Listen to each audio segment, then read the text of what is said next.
হে তরুণ যুবকেরা, হে আমার বন্ধুরা, শুনে রেখে দিন বাবা, জেনে রেখে দেন হে মুসলমান।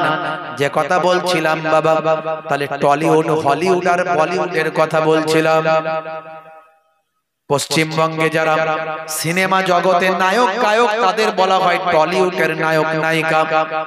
আর যারা বোম্বাইয়ের বুকে, ভাই আমার, বোম্বাইয়ের বুকে যারা নায়ক গায়ক, তাদের বলা হয় বলিউডের নায়ক নায়িকা। আর যারা ইংল্যান্ডের জমিনের নায়ক নায়িকা, তাদের বলা হয় হলিউডের নায়ক নায়িকা। আমি হলিউডের একজন বিখ্যাত নায়কের কথা বলবো। তার মনে এই প্রশ্নটা জেগেছিল, আল্লাহ যদি থাকে তাকে দেখতে কেন পায় না, তার অস্তিত্ব কোথায়? সবকিছুকে যদি আল্লাহ সৃষ্টি করে, আল্লাহকে কে সৃষ্টি করেছে? হলিউডের বিখ্যাত একজন নায়ক, তার নাম হলো mister Dew Davis. Internet search করে দেখুন, মিস্টার ডিউ ডেভিসের কথা আমি বলবো। ডিউ ডেভিসের যে প্রশ্নটা ছিল, সেই প্রশ্নটা আমি আপনাদের মাঝখানে বলবো। কেন বলছি আপনাদের সামনে এটা? তার কারণ হলো, আপনি আল্লাহ আছেন তার প্রমাণ কেমন করে পাবেন? নামাজ তো পরের কথা, রোজা তো পরের কথা, হজ তো পরের কথা, যাকাত তো পরের কথা। যদি আল্লাহ থাকেন তবে তো এসব। যদি আল্লাহ থাকেন প্রমাণ করতে না পারেন, আল্লাহ আছেন প্রমাণ করতে যদি না পারেন, তাহলে এসব কথা আপনার মানবে কে? একটা শিক্ষিত বুদ্ধিজীবী মানুষ যদি আপনাকে প্রশ্ন করেন, আপনি কেমন করে তাকে উত্তর দেবেন?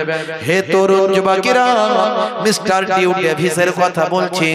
মিস্টার ডিউ ডেভিসের মনে, ভাই আমার, তার বন্ধুরা, কেউ খ্রিস্টান, কেউ ইহুদি, কেউ নাসারা, বিভিন্ন ধর্মের মানুষ, তারা কিন্তু তাদের পক্ষ থেকে গড মানে, প্রভু মানে, স্রষ্টা মানে, সৃষ্টিকর্তা মানে।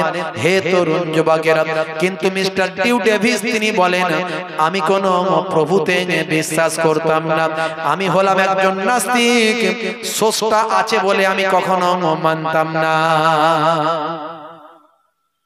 স্রষ্টা আছেন বলে আমি কিন্তু মানি না। আমার পিতা তিনি একজন হলিউডের অ্যাক্টর, আমার মা তিনি একজন বিখ্যাত মিউজিশিয়ান, হলিউডের মিউজিশিয়ান। সবাই কিন্তু আমাদের সেলিব্রিটি, কোটি কোটি টাকার মালিক, কারো কোনো পয়সার অভাব নাই। হে তরুণ যুবকেরা, হলিউডের সিস্টেম হলো, যখন সেখানে কোনো অভিনেতা অভিনয় করে, বন্ধুরা আমার, তরুণ যুবকেরা আমার, তাদের যদি কোনো সন্তান থাকে, সন্তান যদি নাবালক হয়, বাচ্চা হয়, তখন সেই সন্তানের জন্য তার পিতামাতার পক্ষ থেকে পিএফ এর টাকা কেটে রাখার মতো একটা অ্যামাউন্ট কেটে রাখা হয়, যাতে করে তাদের সন্তানটার 18 বছর যখন বয়স হবে, ওই সন্তানটার অ্যাকাউন্টে টাকাটা ঢুকে যায়। এই 18 বছর যখন যুবক, হে তরুণ যুবক যখন হয়ে যায় বাবা, তার অ্যাকাউন্টে তখন লক্ষ লক্ষ কোটি কোটি ডলার তখন চলে আসে। এই লক্ষ লক্ষ কোটি কোটি ডলার যখন ছেলেটি পেয়ে যায়, মেয়েটি পেয়ে যায়, তখন তারা তাদের নিজেদের জীবনকে সঠিক পথে পরিচালনা করতে পারেনি। বিভিন্ন ভাবে তারা আমার পথভ্রষ্ট হয়ে যায়, অশ্লীল পথে তারা চলে যায়। আমি কিন্তু 6 বছর বয়স থেকে হলিউডের একজন শিশু শিল্পী, শিশু নায়ক হিসাবে, শিশু অভিনেতা হিসাবে কাজ করা শুরু করলাম। আর আমার পিতামাতা যেহেতু বড় বড় অ্যাক্টর, বড় বড় মিউজিশিয়ান, তাদের আর্থিক টাকাটা একটা অংশ কেটে আমার অ্যাকাউন্টে আসতে থাকে। 18 বছর যখন আমার বয়স হয়ে গেল, তখন আমি কিন্তু কোটি কোটি টাকার মালিক হয়ে গিয়েছিলাম। কিন্তু আমার মধ্যে অন্যান্য মানুষদের মতো, অন্যান্য যুবকদের মতো ভাবনা চিন্তা ছিল না। অশ্লীল পথে আমার ওই পয়সাটাকে অন্যায় পথে ব্যয় করবো, এই মানসিকতা ছিল না। আমি ছোটবেলা থেকে মেধা ছিলাম, ছোটবেলা থেকে আমি মেরিট ছিলাম, সুন্দর অভিনয় করতে পারতাম, সুন্দরভাবে মানুষের কাছে উপস্থাপন করতে পারতাম। হে তরুণ যুবকেরা, মিস্টার ডিউ ডেভিস বলেন, আমার বয়স যখন 18 বছর পার হয়ে গেছে, আমার বন্ধুদের মধ্যে তারা আমাকে বলতে থাকে, ভাই ডেভিস, তুমি আল্লাহ মানো না, গড মানো না, প্রভু মানো না, কিন্তু আমরা মানি, আমরা বিশ্বাস করি তিনি আছেন। আমি তাদের প্রশ্ন করেছিলাম, গড যদি থাকে, তোমরা বলছো সবকিছু গড তৈরি করেছে, আমার প্রশ্ন হলো গডকে কে তৈরি করেছে, আমাকে দাও প্রমাণ। তারা কিন্তু প্রমাণ দিতে পারলো না। তারা আমাকে যখন প্রশ্ন বলল, প্রভু আছেন, স্রষ্টা আছেন, সবকিছু সৃষ্টি করেছেন তিনি, আমি তখন বললাম, প্রভুকে কে সৃষ্টি করেছে তার প্রমাণ দাও।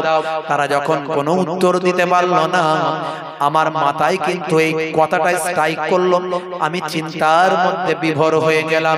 আমি মনে মনে ঠিক করলাম, ঠিক আছে, আমি মানি বা নাই মানি, কিন্তু বিভিন্ন ধর্মগ্রন্থগুলো একটু পড়া শুরু করি।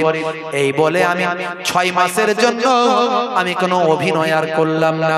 আমি আর অ্যাক্টিং জগতে গেলাম না, অভিনেতার জগতে আমি গেলাম না। 6 মাসের জন্য আমি বিভিন্ন ধর্মগ্রন্থগুলো আমি পড়া শুরু করলাম।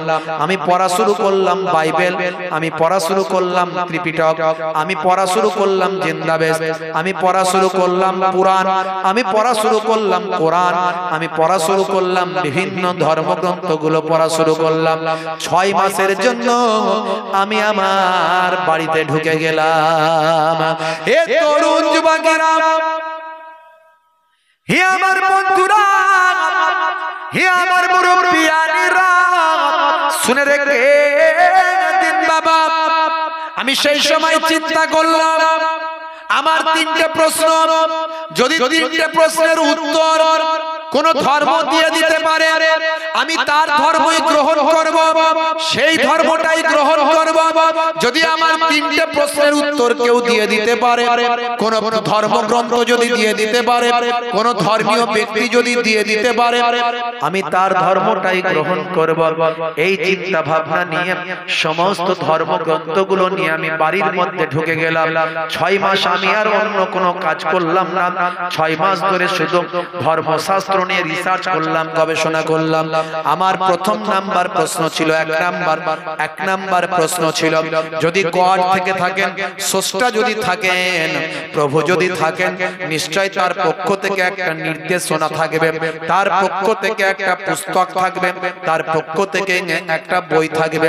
কেউ বলে প্রভুর পক্ষ থেকে এসেছে গীতা, কেউ বলে প্রভুর পক্ষ থেকে এসেছে বাইবেল, কেউ বলে প্রভুর পক্ষ থেকে এসেছে বেদ, কেউ বলে প্রভুর পক্ষ থেকে এসেছে ত্রিপিটক, কেউ বলে জিন্দাবেশ এসেছে, কেউ বলে কোরআন এসেছে, পুরাণ এসেছে। বিভিন্ন ধর্মগ্রন্থগুলো প্রভুর পক্ষ থেকে এসেছে। হে তরুণ যুবকেরা, মিস্টার ডেভিসের 1 নাম্বার প্রশ্ন, প্রভুর পক্ষ থেকে নিশ্চয় একটা পুস্তক আসবে, বই আসবে, এটা হলো আমার পক্ষ থেকে প্রথম ভাবনা। যদি সত্যি প্রভু থাকেন, বিশ্বের সবকিছুকে গাইডলাইন করার জন্য, সঠিক পথে পরিচালনা করার জন্য নিশ্চয় একটা পুস্তক প্রভুর কাছ থেকে আসবে, আর সেই পুস্তকটা হবে সংরক্ষিত। সংরক্ষিত মানে হলো শত শত বছর ধরে সেই পুস্তকটার মধ্যে কোনো সংশোধন সংযোজন করা হবে না। শত শত বছর ধরে সেই পুস্তকটা সংরক্ষিত অবস্থায় থাকবে, কোনো পরিবর্তনীয় হবে না। শত শত বছর ধরে, হাজার হাজার বছর ধরে সেই পুস্তকটাকে মানুষ মানবে, এমন একটা নিশ্চয় পুস্তক থাকবে। নিশ্চয় পুস্তকটা হবে সংরক্ষিত। এটা হলো 1 নাম্বার আমার সূত্র, 1 নাম্বার আমার প্রশ্ন।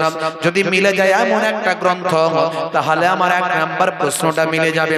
2 নাম্বার, হে তরুণ যুবকেরা, মিস্টার ডেভিস বলেন, 2 নাম্বার আমার প্রশ্ন ছিল, যদি এরকম একটা পুস্তক পাওয়া যায়, তাহলে নিশ্চয় 2 নাম্বার সূত্রটা যদি আমার মিলে যায়। কি সূত্র? ওই পুস্তকের মধ্যে কোনো বিরুদ্ধাচরণ, কোনো বক্তব্য থাকবে না, একটা চলবে একটা চলবে না, একই বিষয়ের উপর একটা চলবে আর একটা চলবে না, এই রকম কথা থাকবে না। যেমন নামাজ কোথাও পড়তে বলা হলো, আবার কোথাও নিষেধ করা হলো, এরকম থাকবে না। অর্থাৎ বিরুদ্ধাচরণ বক্তব্য থাকবে না, বিরুদ্ধ বক্তব্য থাকবে না, সাংঘর্ষিক বক্তব্য থাকবে না, একটা বক্তব্যের মধ্যে মত পার্থক্য থাকবে না। নিশ্চয় প্রভু যখন বলবেন, সারা পুস্তকটার মধ্যে একই কথা বলবেন। এটা হলো 2 নাম্বার আমার সূত্র।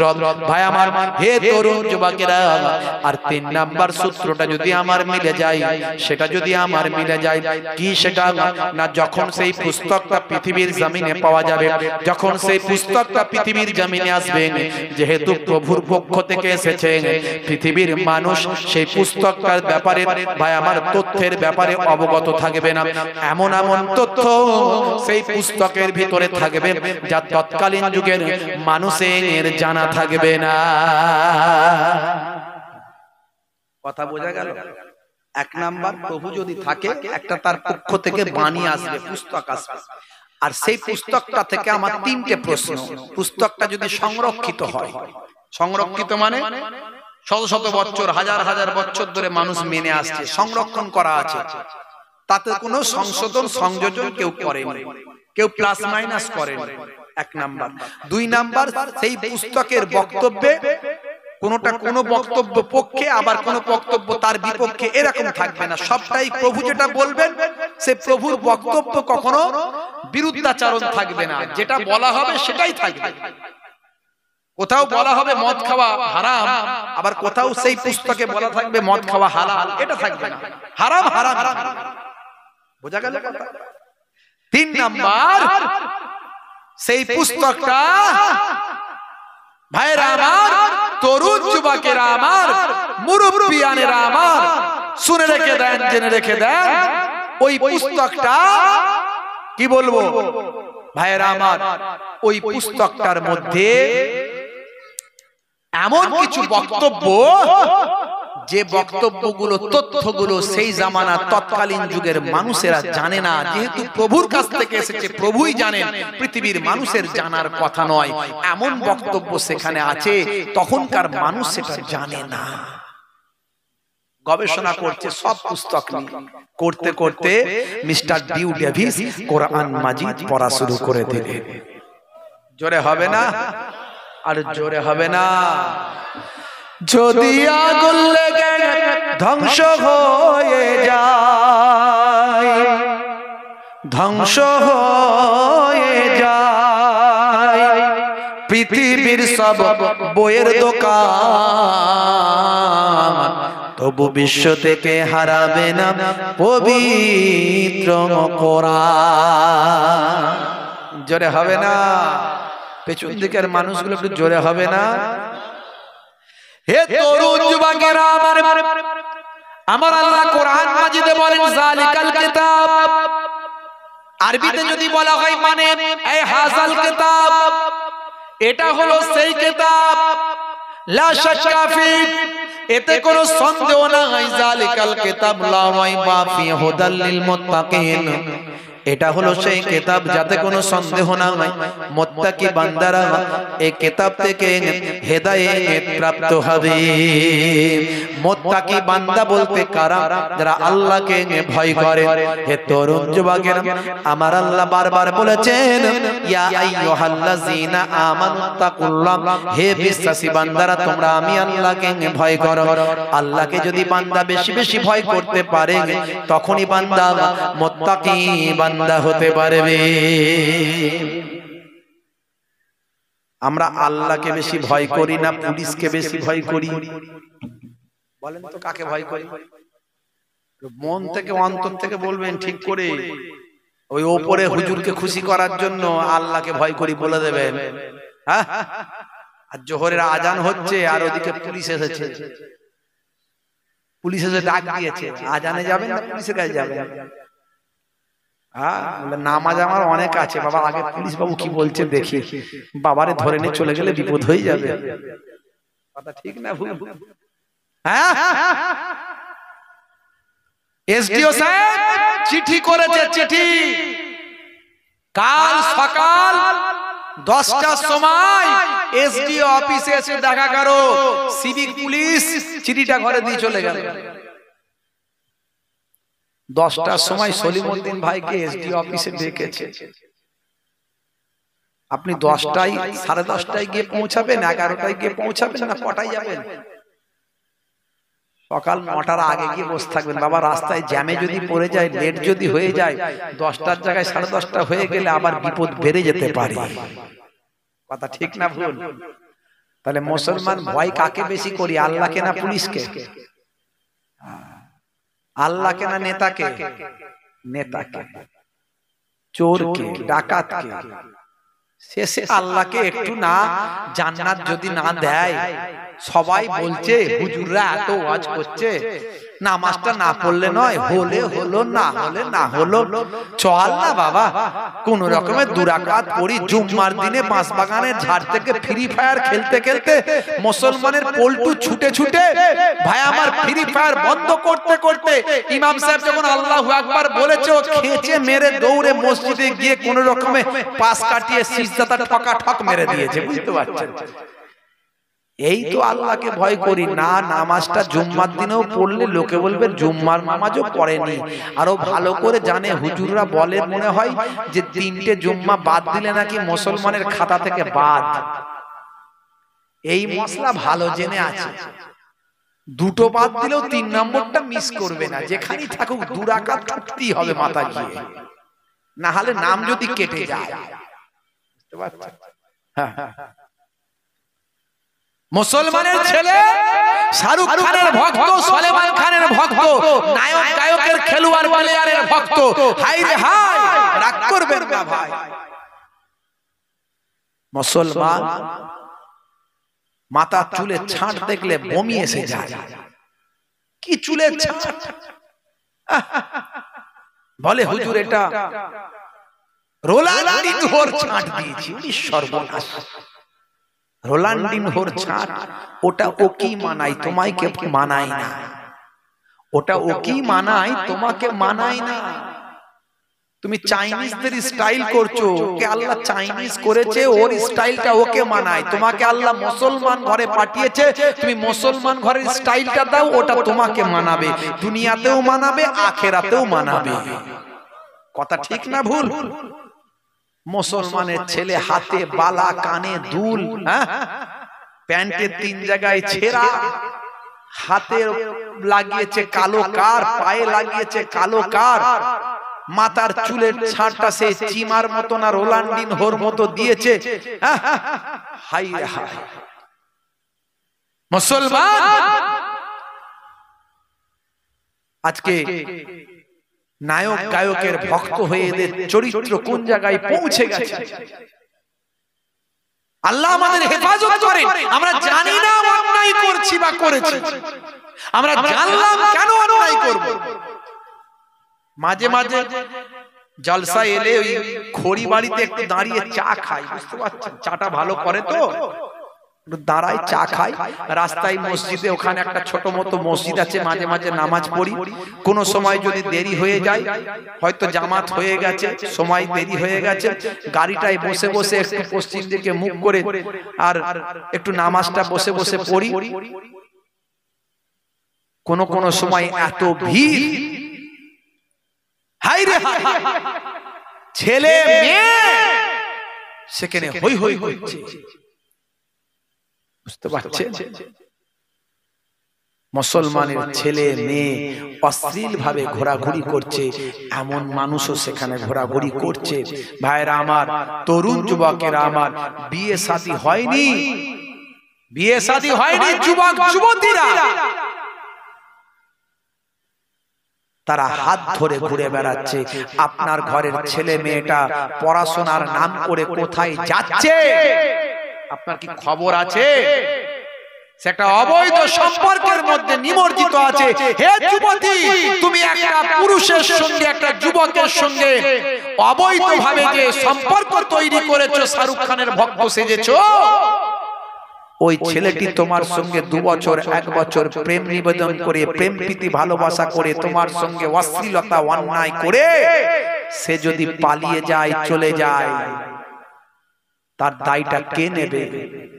যেটুকু অন্যায় করছো সেটা তো গোনা হচ্ছে, তার উপরে সে যদি তোমাকে বিবাহ না করে পালিয়ে যায়, তুমি যে অশ্লীল ভাবে জীবন যাপন করলে, দায়টা কে নেবে? আজকে মুসলমানের ছেলে নায়ক গায়কের ভক্ত হয়েছে। High high! হে তরুণ যুবকেরা, হে আমার বন্ধুরা শুনে রেখে দিন বাবা, জেনে রেখে দেন। আমার আল্লাহ বললেন বান্দারে, আমার দয়ার নবী জানিয়ে দিলেন, বিশ্ব নবী আমার জানিয়ে দিলেন, আমার আল্লাহ অশ্লীলতাকে হারাম করে দিলেন, আমার আল্লাহ অশ্লীলতা অবৈধ সম্পর্ককে হারাম করে দিলেন। হে দুনিয়ার মানুষ শুনে রেখে দাও, জেনে রেখে দাও, তোমরা যদি দুটো জিনিসের গ্যারান্টি দিতে পারো, তোমাদের জবান, তোমাদের লিসান আর তোমাদের যৌনাঙ্গ, এই দুটো জিনিসের যদি গ্যারান্টি দিতে পারো, দয়ার নবী বলেন আমি তোমাদেরকে জান্নাতের গ্যারান্টিটা দিয়ে দেব। বন্ধুরা আমার, তরুণ যুবকেরা আমার, আজকে যুবক যুবতীরা ভাইরা আমার, 14ই ফেব্রুয়ারি তারা করে অবৈধ সম্পর্ক, তাদের মধ্যে দেখা যায়। বন্ধুরা আমার, মাঝে মাঝে নিউজ হয়, পেপার পত্রিকায় দেখা যায়, বিভিন্ন পার্ক, বিভিন্ন জায়গাতে যুবক যুবতী কাপত কাপতিরা ভাই আমার বিবাহ বহির্ভূত সম্পর্কে তারা আবদ্ধ থাকে।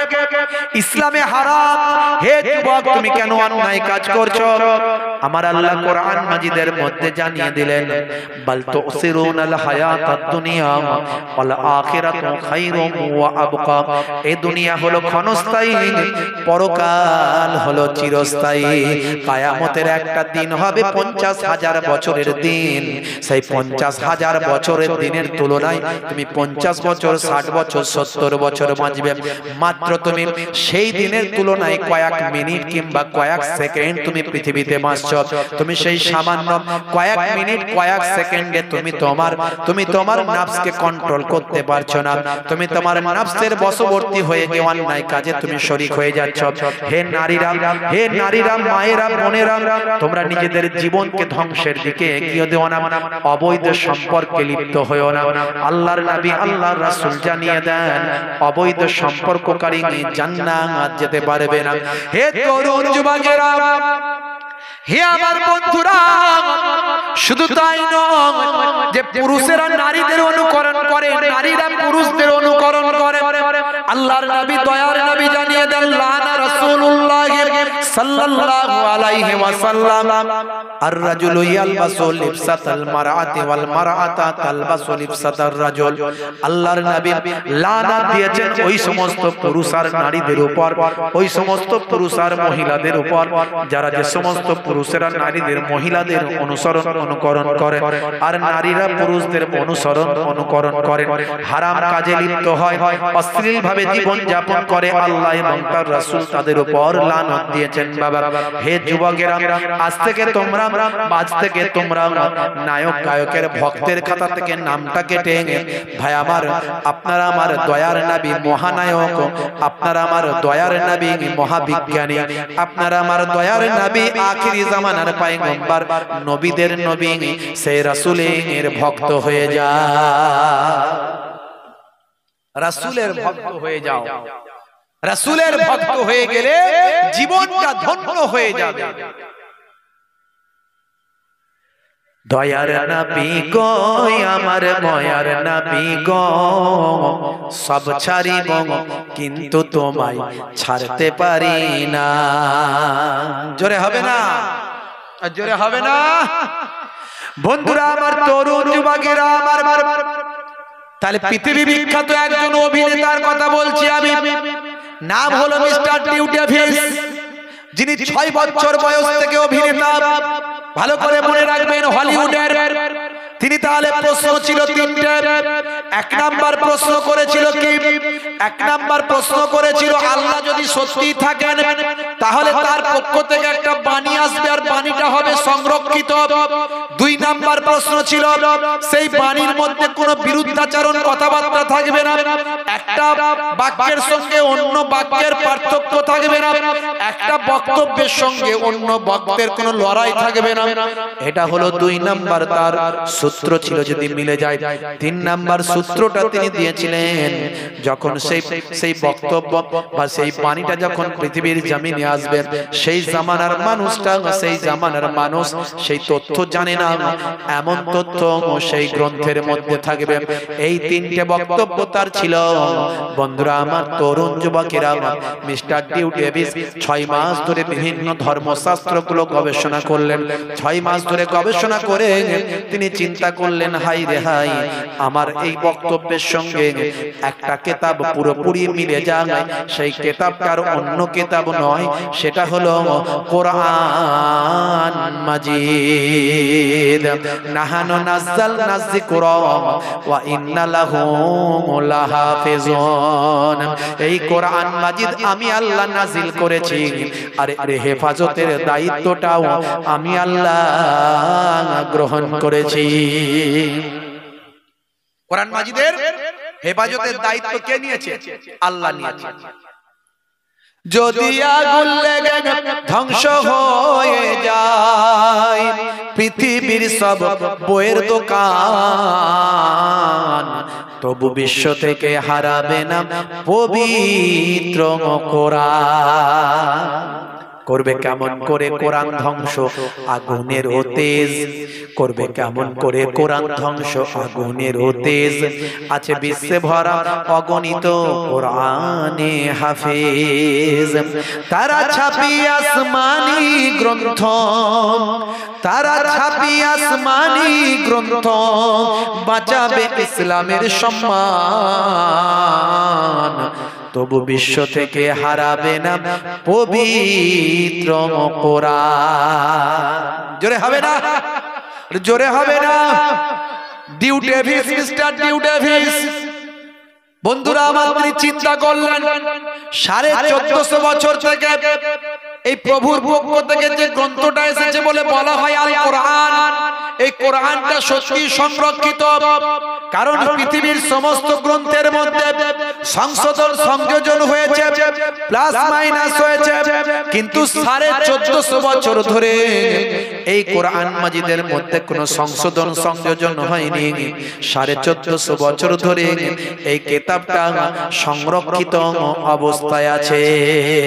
শুধু তাই নয়, 1450 বছর থেকে পৃথিবীর বুকে কোটি কোটি কোটি কোটি হাফেজে কোরআনদের হৃদয়ের মধ্যে এই কোরআনটা সংরক্ষিত আছে। মিস্টার ডিউ ডেভিস বলেন, আমার 1 নাম্বার সূত্র মিলে গেল, দেখি তো 2 নাম্বার সূত্র মেলে কিনা। আমার এই কোরআন মাজিদ গবেষণা শুরু করলেন, পড়া শুরু করলেন। পড়তে পড়তে তিনি চিন্তা করলেন, কোরআনের একটা বাক্যে যেখানে বলা আছে মদ হারাম, কিন্তু কোথাও আর খোঁজার চেষ্টা করলেন, দেখলেন কোথাও মদ হালাল লেখা আছে কিনা। পুরো কোরআন মাজিদটা পড়ে ফেললেন, কোথাও মদ খাওয়া হালাল বলে লেখা নাই। তিনি বুঝতে পারলেন কোরআনের একটা বাক্যের সঙ্গে আর একটা বাক্যের কোনো সংঘর্ষ নাই, লড়াই নাই। একটা বাক্যের সঙ্গে আর একটা বাক্যের কোনো বিরুদ্ধাচরণ বক্তব্য নাই। কোরআন মাজিদের 82 বার 82 জায়গায় নামাজ পড়ার কথা বলা হয়েছে, কোন জায়গাতে নামাজ পড়ো না এমন কথা বলা নাই। এইভাবে কিছু বক্তব্য তখন তিনি পড়ে তিনি বললেন, আমার 2 নাম্বার সূত্রটা আমার মিলে গেল। হে তরুণ যুবকেরা, হে আমার বন্ধুরা, হে আমার মুরব্বিয়ানেরা, তার 3 নাম্বার প্রশ্ন ছিল। কি প্রশ্ন ছিল আপনাদের মনে আছে? বলেন তো দেখি। কি জি? আমাদের দেশের লোকেরা কথা খুব কম বলে, শুধু শোনার লোক, বলার লোক নয়, খুব চালাক। কোথায় বলতে গেলে ফেঁসে যাব, বলার দরকার নাই, চুপ করে থাকবো, যা বলার হুজুর একাই বলবে। আর বাংলাদেশের লোকগুলোকে বলতে হয় না, ওরা সব কিছুতেই ফাস্ট। হুজুর বলার আগে ওরাই বলে দেয়। ওয়াজ শুনে শুনে সব বুঝতে পারছি, জোশালো লোক। গন্ডগোলও বেশি বাংলাদেশে, সব দিকই ফাস্ট। এত পীর শুনেছি, ন্যাংটো পীর যে হয় সেটা আবার বাংলাদেশি প্রথম দেখলাম। ন্যাংটো লোক পীর, কত রকমের পীর আছে বলেন তো? এই বাবা, ওই বাবা, সেই বাবা। বাংলাদেশে আছে তালা বাবা, জিঞ্জিল বাবা, কত রকমের বাবা, উড়ন্ত বাবা, ডুবন্ত বাবা। সারা জীবন নামাজ পড়ে না, সেও বিশ্বাস। কত রকমের পীর। আর কত রকমের আমাদের দেশে যেমন এইসব বাউল টাউল আছে না, বাউল সন্ন্যাসী বাউল টাউল যেসব হয় না, ওই যে লালন ফকিরের, বীরভূম থেকে আসে, রাঙামাটির দেশ, বুঝতে পারছেন, বাউল বাউল ফকির, বাংলাদেশের মুসলমান বাউল, সে বলছে গান বাজনা করা যায়। তারা তো গান দিয়ে বাজনা দিয়ে মিউজিক দিয়ে গান গায়, সেও বলছে যায়। বলছে যদি হারাম প্রমাণ করতে পারো চ্যালেঞ্জ। আবার বলতে বলতে তারা বলছে খাজা বাবাও গান শুনেছেন, গান করেছেন। বলুন না নাউজুবিল্লাহ। কোথা থেকে সব আজগুবি কথা, সবেতে ফার্স্ট বাংলাদেশে। বক্তাই বক্তাই লড়াই বাংলাদেশে, বক্তাই বক্তাই, এক বক্তা বলে গেল, তারপরে আরেক বক্তা বললো, ও এক বক্তা বললো, সে এক বক্তা বললো, হ্যাঁ বুঝতে পারছেন, বিরাট লড়াই। ভালো বক্তাও আছে, ভালো আলেমও আছে।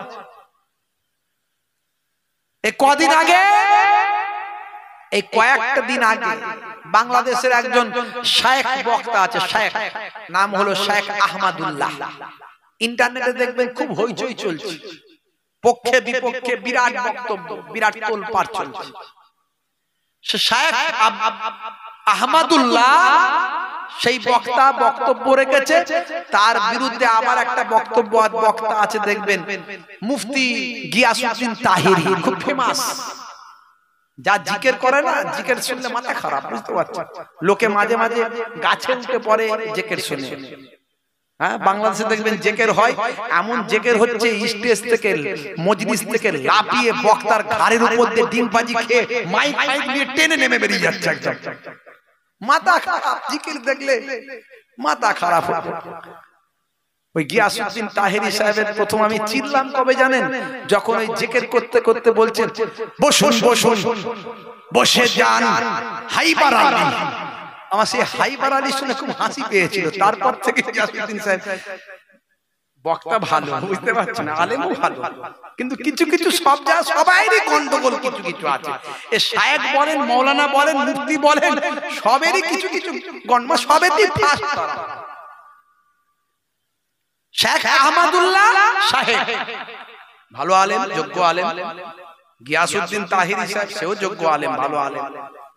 শেখ আহমদুল্লাহ সাহেব বক্তব্য রাখতে গিয়ে বলেছে যে নবী পাক সাল্লাল্লাহু আলাইহি ওয়াসাল্লাম 40 বছর বয়সে নবী হয়েছিলেন, তার আগে নবী ছিলেন না।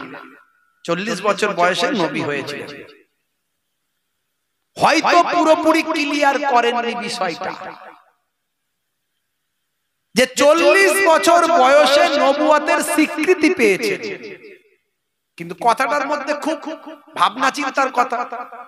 যদি তুমি বলো যে 40 বছর বয়সে নবী হয়েছেন, তার আগে নবী ছিল না, তার মানে তার আগে যদি নবীকে অস্বীকার করা হয় নবী ছিল না বলে, তাহলে আল্লাহর কোরআন এবং রাসূলের হাদিসের বিরুদ্ধে চলে যাবে। কারণ আল্লাহর নবী বলেছে, তিরমিজি শরীফের হাদিসের মধ্যে এসেছে এবং অসংখ্য হাদিসের মধ্যে এসেছে, সনদটা হলো সহিহ বলেছেন শেখ আলবানী থেকে শুরু করে আরো অন্যান্য তারা যাদের মানেন, এরকম অনেক শেখরা এই হাদিসের সনদকে সহিহ বলেছেন। আল্লাহর নবী বলেছেন যে যখন আল্লাহ রাব্বুল আলামিন আমার নবুয়তকে সৃষ্টি করেছেন, নবুয়তকে পয়দা করেছেন, তখন হযরতে আদম নবীর জাসাদ তৈরি হয়নি, হযরতে আদম নবী সৃষ্টি হয়নি। তার আগে আদম নবী যখন ধুলো মাটির মধ্যে ছিলেন, তার আগে থেকে আমি নবীকে আল্লাহ নবুয়তের দান করে দিয়েছেন, আমি নবীকে নবী হিসেবে কবুল করে নিয়েছেন, আমাকে নবুয়ত দিয়েছেন। তাহলে যদি অস্বীকার করা হয়, কোরআন মাজিদ, কোরআন মাজিদে আল্লাহ রাব্বুল আলামিন আমার নবীকে বলছেন, হে নবী মনে করুন, স্মরণ করুন। কি স্মরণ করবেন?